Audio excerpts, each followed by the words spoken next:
जयंत चौधरी जी ने और चंद्रशेखर जी ने जो शुरुआत की है ये काबिल तारीफ है। अगर ये जोड़ी पूरे देश में घूम जाएगी तो वही भीमराव अम्बेडकर और चौधरी चरण सिंह की जोड़ी जिंदा हो जाएगी देश के अंदर में। ये बात कि क्यों हो कांग्रेस में या क्यों हो बीजेपी में या क्यों हो तीसरे में, किसी के पास कोई दिक्कत नहीं है। आज स्थिति ये है, सर छोटू राम जी से बड़ा नाम, 2-3 नाम देश में बड़े हुए हैं। बाबा साहब का नाम अपने आप में बड़ा है, उसका कोई बड़ा दूसरा नाम नहीं हो सकता। वैसे ही सर छोटू राम का इतना बड़ा नाम है, उनसे बड़ा कोई नाम दूसरा नहीं हो सकता। उसी तरह से चौधरी चरण सिंह जी का भी नाम उतना ही बड़ा है, उससे बड़ा कोई नाम नहीं है। आज स्थिति गांव की जो है, मैं आज उन्हीं की बात पे, उनकी जीवन की चर्चा तो अभी प्रतिभा जी ने बहुत शानदार तरीके से की, जैन जी भी करेंगे। लेकिन मैं आप लोगों का ध्यान आकर्षित कराना चाहता हूं हमारी गांव की स्थिति पे।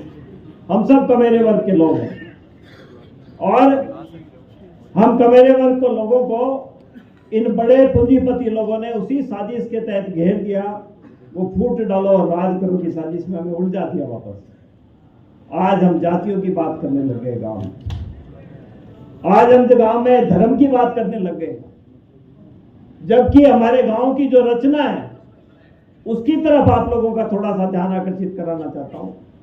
किसी भी जाति का, हमारे दादाजी की उम्र का कोई भी व्यक्ति महिला है तो हम उसको दादा दादी करके संबोधन करते हैं नहीं करते हैं?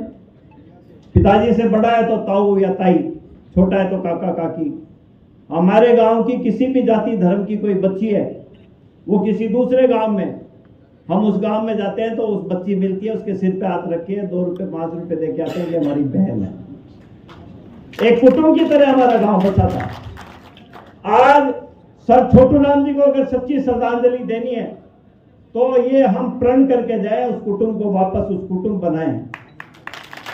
जो विभाजन किया गया जाति धर्म और तेरी मेरी के नाम पर, मैं गांव के लोगों से, मैं तो गांव का कार्य करता हूं, जैन जी के हुक्म से काम करते हैं और गांव में जाते हैं। जब वोट की बात आती है कहते हैं बात तो आपकी ठीक है, वोट की बात आती है तो कोई कहता है मैं कांग्रेस का हूं, कोई कहता है बीजेपी का, कोई कहता हूं तीसरे का हूं। मैं उनसे एक प्रश्न करता हूं कि क्यों हो कांग्रेस में या क्यों हो बीजेपी में या क्यों हो तीसरे में, किसी के पास कोई उत्तर नहीं है।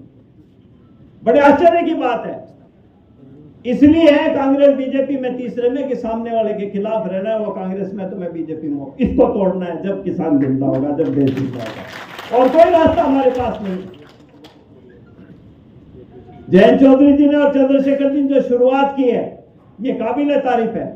अगर ये जोड़ी पूरे देश में घूम जाएगी तो वही भीमराव अम्बेडकर और चौधरी चरण सिंह की जोड़ी जिंदा हो जाएगी देश के अंदर। मैं ये बात कहना आप लोगों के सामने चाहता हूं।